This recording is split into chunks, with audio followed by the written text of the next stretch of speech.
नमस्कार श्रोतेहो, मी अर्चना रवींद्र शिर्के माऊली कथाकथनमध्ये तुमचं पुन्हा एकदा स्वागत करते. आपण ऐकत आहोत राधा, लेखक समर. इतकं होऊनही नंदरायांना एकदा कृष्णाच्या शक्तीचा आणि मूळ रूपाचा विसर पडला, ही बाब माझ्यासाठी आश्चर्यकारक होती. नंदरायांनाच काय, तर इंद्रालाही त्याचा विसर पडला. चमत्काराशिवाय मनुष्यांसह देवतांनाही नारायणांचा अवतार ओळखता येऊ नये, मला खरोखर नवल वाटलं. त्या दिवशी नंदजींनी इंद्रयागाचा संकल्प केला होता. यज्ञाच्या तयारीला सुरुवात झाली होती. नगरातील सर्व गोपगोपिकांना संदेश देण्यात आला. इंद्रयाग यज्ञादरम्यान सर्व गोपगोपिका दही, दूध, तूप, लोणी, गूळ, मध इत्यादी पदार्थांना अर्पण करून इंद्राची भक्तिभावाने पूजा करत असत. यज्ञाचा संकल्प सोडल्यावर नंदजींनी स्वतः एका प्रशस्त आणि सुंदर ठिकाणी यष्टिका उभारली. तिच्यावर रेशमी वस्त्र आणि फुलांची सुंदर माळ गुंडाळली होती. तिच्यावर चंदन, कस्तुरी आणि कुंकुमाचा अभिषेक केला गेला. नंदजींनी शुभ्र उत्तरीय परिधान केलं होतं. ते पाय धुवून सोन्याच्या आसनावर बसले. यज्ञस्थळी पुजारी, गोप, गोपिका आणि मुलं उपस्थित होते.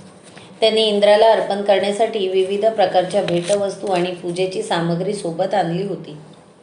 मी सुद्धा माझ्या कुटुंबियांसह तिथे उपस्थित होते. हळूहळू गर्ग आणि जैमिनीसारख्या ऋषीगण आपल्या शिष्यांसह येऊ लागले. ते नंदरायांना गोपराज या उपाधीने संबोधित करत होते. हे सांगण्यामागचा उद्देश म्हणजे तो यज्ञ गोकुळातल्या एका ग्रामणीने आयोजित केलेला साधासुधा यज्ञ नव्हता. नंद हे व्रजभूमीतील अतिशय प्रतिष्ठित व्यक्तिमत्व होतं. त्यामुळे कृष्णाने जेव्हा या यज्ञालाच विरोध केला, तेव्हा नंदरायांची प्रतिष्ठाही एका अर्थी पणाला लागली. कृष्णाची अगाध शक्ती माहीत असूनही आणि कृष्णाने स्वतः त्या यज्ञाला विरोध करूनही नंदरायांनी चमत्कार घडेपर्यंत कृष्णाचं का ऐकलं नसावं, असं कधी कधी प्रश्न पडतो.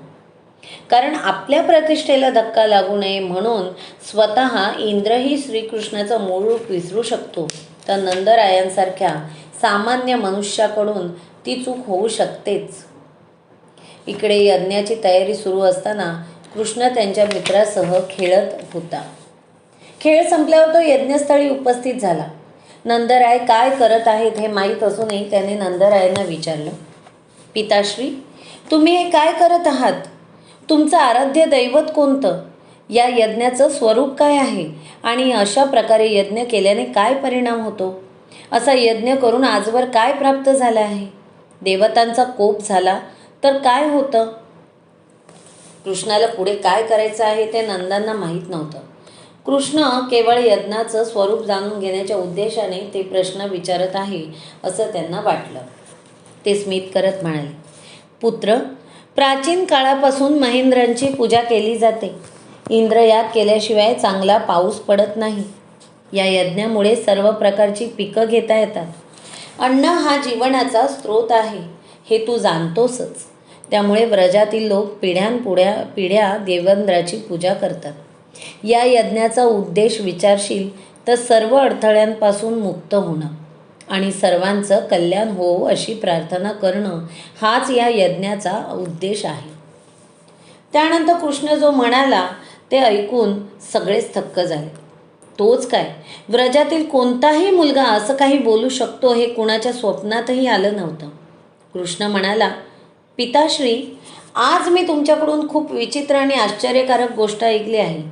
इंद्र पाऊस पाडतो हे तुम्हाला कोणी सांगितलं? असं कुठेही लिहिलेलं नाही. ही सृष्टी कशी चालते हे आज मी सर्वांना सांगतो. अनेकांच्या भुवया उंचावे. कृष्ण आज काय करणार आहे? सर्वांना प्रश्न पडला. त्याने क्षणभर उपस्थितांकडे कटाक्ष टाकला आणि तो म्हणाला, पाण्यामुळं पिकं, झाडं वाढतात हे आपण जाणतो. त्यांच्यातूनच अन्न आणि फळं तयार होतात. त्याच अन्नामुळे सजीव जगतात. पण हे कसं होतं ते मी सांगतो. सृष्टीचे काही नियम आहेत.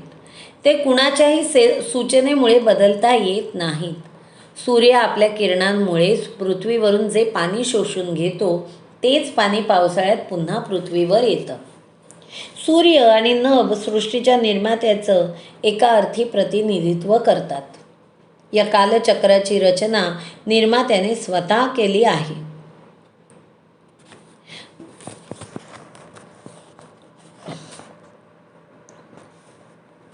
प्रत्येक वर्षी किती पाऊस पडला यावरच किती पीक घेता येईल हे समजू शकतं. हे सृष्टीचक्र प्रत्येक वर्षात, युगात आणि प्रत्येक कल्पात असंच सुरू राहील. पाणी, सूर्य आणि हे सृष्टीचक्रही केवळ परमेश्वराच्या इच्छेनेच अस्तित्वात आलं आहे. त्यामुळे इंद्राला श्रेय देता येत नाही. पिताश्री, भूतकाळ, वर्तमान आणि भविष्य निर्मात्यानेच निश्चित केलं आहे. ते कुणालाही बदलता येत नाही, हे कृपया लक्षात घ्या. भगवंताच्या आज्ञेमुळेच ब्रह्मदेवांनी या सृष्टीची निर्मिती केली. त्याच्या आज्ञेमुळेच वारा वाहतो आणि खळखळणारी नदी सागरापर्यंत जाते. त्याच्या आज्ञेमुळेच अग्नी प्रज्वलित होतो. तो निर्गुण परमात्मा श्रीहरी मृत्यूचाही नाश करण्यास असमर्थ आहे. श्रीहरी मृत्यूचाही नाश करण्यास समर्थ आहे. असं करताना केवळ इंद्राची पूजा करणं ही एक विडंबना आहे. कृष्णाचं संबोधन ऐकून सगळेच भारावले. नंदरायांचं अंतःकरण आनंदाने भरून आलं. कौतुकाने आणि आनंदाने त्यांच्या डोळ्यातून अश्रू वाहू लागले. नंदबाबा म्हणाले, पुत्र, तू जे सांगितलं ते आम्हा सर्वांना पटलं. किंतु आपण परमेश्वराप्रती आणि सृष्टीप्रती कृतज्ञता व्यक्त करायला हवी. ती कशी करावी? हा गोवर्धन पर्वत आपल्यासमोर आहे.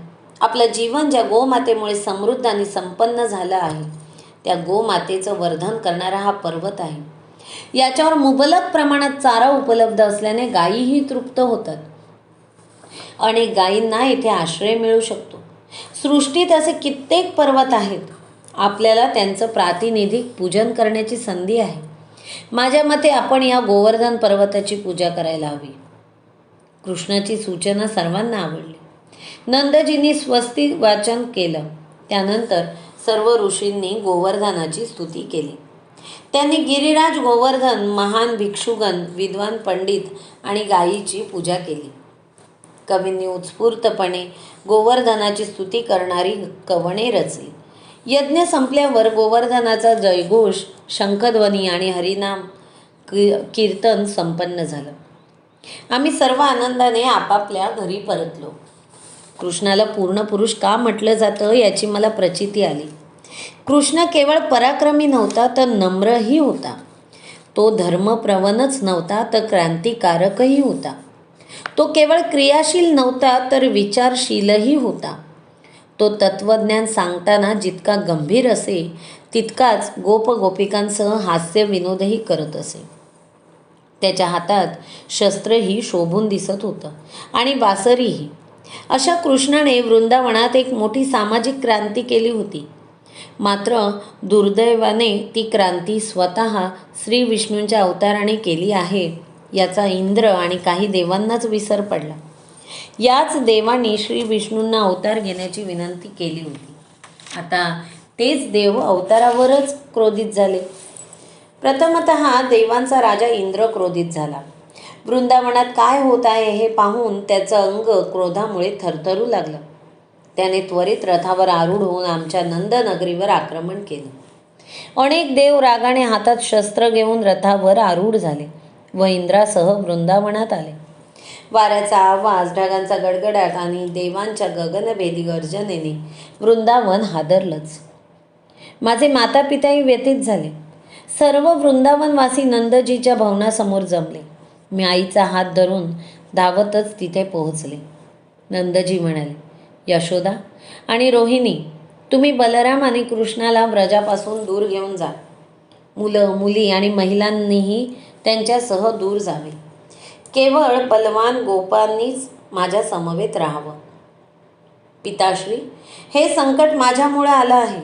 तुम्ही चिंता करू नका. मी इथेच थांबेन. इंद्र काहीही करू शकणार नाही. कृष्णाचा दृढ संकल्प पाहून नंदजींनी त्याला दूर जाण्याचा आग्रह केला नाही.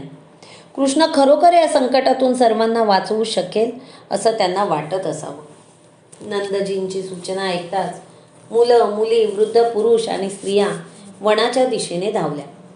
कृष्णाचं काय होईल, तो काय करेल, त्याचं आणि इंद्राचं युद्ध होईल का, तसं झालं तर किती मोठा अनर्थ होईल, मी विचार करत होते. तिकडे नंदराय भयभीत झाले होते. ते दोन्ही हात जोडून इंद्राची स्तुती गात होते, जेणेकरून इंद्राचा क्रोध शांत होईल. ते पाहून कृष्ण क्रोधित झाला. कृष्ण नंदजींना म्हणाला, तात, तुम्ही इंद्राची स्तुती का गात आहात? तो कोण आहे? इंद्राचं भय सोडून द्या. त्याचं गर्वहरण मी स्वतः करणार आहे. तुम्ही गायी, वासरे, मुलं आणि सर्व नागरिकांना गोवर्धनाजवळ न्या. निर्भय राहा. कृष्णाने ती सूचना देताच नंदराय आमच्या जवळ आले आणि आम्हाला गोवर्धनाजवळ घेऊन गेले. कृष्णाचा पराक्रम वृंदावनवासियांनी पाहिला होता, मात्र आता त्याचं मूळ स्वरूप बघण्याची वेळ आली होती. कृष्णाने तो गोवर्धन पर्वत त्याच्या करंगळीवर उचलला. सर्वच अवाक झाले होते. सर्वांच्या मनातील भीती क्षणार्धात दूर झाली. सर्व गोप गोपिका श्रीकृष्णाच्या त्या बलशाली रूपासमोर नतमस्तक झाले. तो खरोखर ईश्वरी अवतार आहे यात आता काहीच संशय उरला नव्हता. मी त्याच्याकडे पाहून स्मित करत होते. माझ्या प्राणप्रिय कृष्णाचा पराक्रम पाहून माझं मनही अभिमानाने आणि आनंदाने भरलं होतं. आम्ही त्या गोवर्धनाच्या छताखाली उभे राहिलो. इंद्राने कितीही पाऊस पाडला तरी आमच्या अंगाला एक थेंबाचाही स्पर्श होत नव्हता. सर्व वृंदावनवासी कृष्णाभोवती हात जोडून उभे होते. आपले सर्व प्रयत्न व्यर्थ जात असल्याचे पाहून इंद्राने व्रजच आपल्या हातात घेतलं. या इंद्राला म्हणावं तरी काय? आधीच आपल्या चरित्र्यासाठी प्रसिद्ध, राक्षसांकडून वारंवार पराभूत होऊन हाच विष्णूंना शरण जातो आणि आता त्याच विष्णूंवर शस्त्र उगारतो. इंद्राचा तो बालिशपणा पाहून कृष्ण स्मित करत होता. जो मनुष्य पर्वत लीलया उचलू शकतो त्याला व्रजाचा धाक दाखवणाऱ्या इंद्रावर सर्व गोप गोपिकाही हसत होत्या. आता आम्हाला कशाचीच भीती राहिली नव्हती. स्वतः भगवान श्रीकृष्ण आमच्या समोर होते. मग भीती ती कशाची? अंतिमतः कृष्णाकडे पाहून इंद्राला त्याच्या अपराधाची जाणीव झाली. जे गोवर्धनाला करंगळीवर उचलून स्मित करत आपल्याकडे बघत आहेत, हे दुसरे तिसरे कोणी नसून श्री विष्णूंचा अवतार आहे हे त्यांच्या लक्षात आलं. आपण ही बाब कसे विसरलो याचं त्यालाही अप्रूप वाटलं. अहंकाराने आणि क्रोधाने आपली बुद्धी भ्रष्ट झाली होती हे त्याला जाणवलं.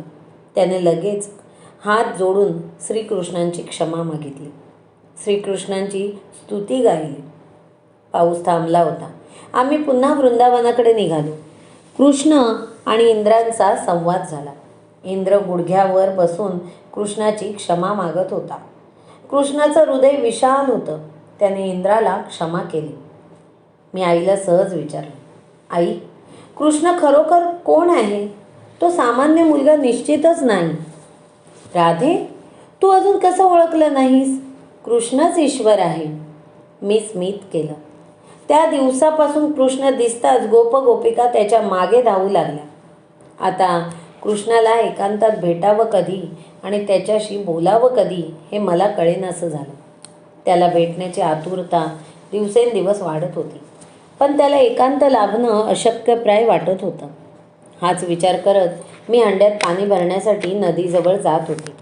तितक्यात कृष्ण माझ्यासमोर आला. तो असा अचानक भेटेल हे माझ्या ध्यानीमनीही नव्हते. त्यामुळे त्याच्याशी काय बोलावं ते मला चटकन सुचलंच नाही. तो आता लहानसा कानाही राहिला नव्हता. त्याचे दंड, छाती आणि पाय आकार घेऊ लागले होते. शरीर पिळदार होत असल्याची झलक दिसत होती.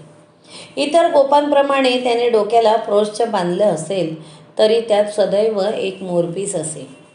कृष्णाच्या हातात एकतर बासरी असायची किंवा गायींना चरण्यासाठी वनात नेताना हातात काठी तरी असायची.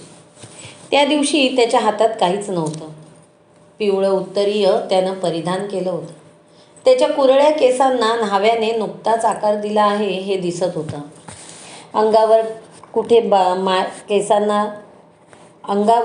कुठे मातीही लागली नव्हती.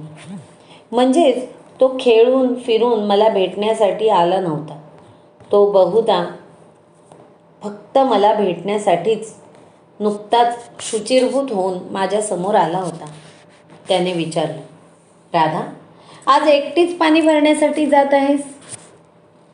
तुला माझं नाव बरं ठाऊक? मी गमतीने म्हणाले. तुझं नाही तर मग कुणाचं नाव ठाऊक असेल? ते मला काय माहीत? इतक्या वर्षांनी आज तुला उसंत मिळाली. मी सहज तक्रार केली. मला माझ्या स्वरूपाचंही स्मरण आहे हे त्यातून कृष्णाच्या लक्षात आलं. शेवटी मनुष्य जन्म आहे. बाळ दिसामासाने वाढतं. किशोरावस्थेत तोवर स्वतःहून कुणाला कसं भेटू शकेल? बाळाने बालपणीच कित्येक असुरांचे वध केला. तो रासलीलेत सहभागी होऊ लागला. त्याने गोवर्धन उचलायचा पराक्रमही केला. त्यानंतर त्याला माझी आठवण झाली. मी स्मित करत म्हणाले. नाही, तू माझ्या जीवनाचा प्रत्येक क्षण उलगडून पाहिला तर असा एकही क्षण सापडणार नाही ज्या क्षणी तुझी आठवण झाली नाही. खरंच आपण अधूनमधून बोलायचोच. मी हसत म्हणाले. मी गंमत करत होते. स्पष्टीकरणाची काहीच आवश्यकता नाही. तुला झोका आवडतो? काय? झोका? त्याने हातवारे करत झोक्याचं वर्णन केलं. ते समजलं, पण अचानक झोका का आठवला? का म्हणजे? झोक्यावर बसणं कोणाला आवडणार नाही? चल. अरे पण मला पाणी भरण्यासाठी जायचं आहे. नंतर जा. आईला काय सांगू? हेच, कृष्णानं अडवलं असं सांग. उशीर झाला म्हणून ती रागवली तर मी येऊन क्षमा मागेन. मग तर झालं. तरीही मी एका अटीवर येईन. मी स्मित लपवत म्हटलं. अट मान्य आहे. ऐक तर आधी, तू बासरी वाजवायला हवी. कृष्णाने लगेच हात पाठीमागे घेतला आणि अधरियात खोचलेली बासरी बाहेर काढली. बासरी माझ्यासोबतच आहे. चल. कृष्ण मला झोक्याजवळ घेऊन गेला. मी झोक्यावर बसले. तो मागून झोका देऊ लागला. झोका घेणं आम्हा दोघांना खूप आवडत असे. मी कृष्णाला म्हणाले, तू मला झोका देत राहिलास तर बासरी कधी वाजवणार? तुला झोका देऊ झाल्यावर. तो झोका इतर झोक्यांप्रमाणे लांब नव्हता. माझे पाय जमिनीला टेकत नव्हते. अन्यथा मी स्वतःहून झोका घेतला असता. कृष्ण बराच वेळ मला झोका देत राहिला. माझ्यानंतर तो झोक्यावर बसला आणि चातुर्याने त्याने झोक्याची लांबी वाढवली. अशी त्याने कोणती क्लुप्ती वापरली हे मला समजायच्या आत तो झोका लांब झाला. लांबी का वाढवलीस? मी झोक्यावर एकटाच बसलो आहे आणि तुला कष्ट करावे लागले आहेत हे काही मला मान्य नाही. तू इथेच शेजारी थांब, कृष्ण म्हणाला. मी झोक्याच्या शेजारी उभी राहिली. कृष्ण बासरी वाजवू लागला. तिच्यातून निघणारे स्वर मन प्रसन्न करणारे आणि अतिशय मोहक होते. कृष्ण बासरी वादनात तल्लीन झाला होता आणि मी ऐकण्यात. नंदरायांच्या कडेवरून मी कृष्णाला हातात घेतलं. त्यानंतर प्रथमच इतका वेळ एकत्र व्यतीत केला होता. पण आम्ही प्रथमच भेटत आहोत असं मुळीच वाटलं नाही. आम्हाला भूतकाळाचं स्मरण नसतं तरीही असंच वाटलं असतं. क्षणार्धात तयार झालेल्या या नात्यात कुठेही संकोच नव्हता, अहंकार नव्हता, चढाओढ नव्हती आणि भयही नव्हतं. नदी सागराला जितक्या सहजतेनं मिळतं, फुलातून जितक्या सहजतेनं सुगंध दरवळतो, वारा जितक्या सहजतेने अंगाला स्पर्श करून पुढे जातो, तितक्याच सहजतेने आमचं नातं पुन्हा फुललं. विश्वातील सर्वात सुंदर गोष्टींची निर्मिती अशीच सहज होते. त्यासाठी कोणतेही वेगळे कष्ट घ्यावे लागत नाहीत. ज्या अर्थी त्या नात्यात सहजता नाही आणि अधिक कष्ट घ्यावे लागत आहेत, त्या अर्थी दोन मनांचा संयोग निसर्गतः झालेला नाही. त्यात तृष्णा, कुतूहल, चढाओढ किंवा अन्य घटकांचा समावेश आहे. एकदा ती तृष्णा, कुतूहल आणि चढाओढ संपली की भिन्नता दिसू लागते. त्या क्षणापर्यंत एकरूप होणं अपेक्षित असतं, पण होतं उलटंच. असो, आमची भेट झाल्यावर मी पाणी भरण्यासाठी यमुना तीरी निघाले. उद्या पुन्हा याच ठिकाणी मला भेटशील? मी स्मित करत म्हणाले. आईने पुन्हा यमुनेकडे पाठवलं तर निश्चितच येईन. कृष्णाने माझ्याकडे बघत स्मित केलं. मी पुढे निघून गेले.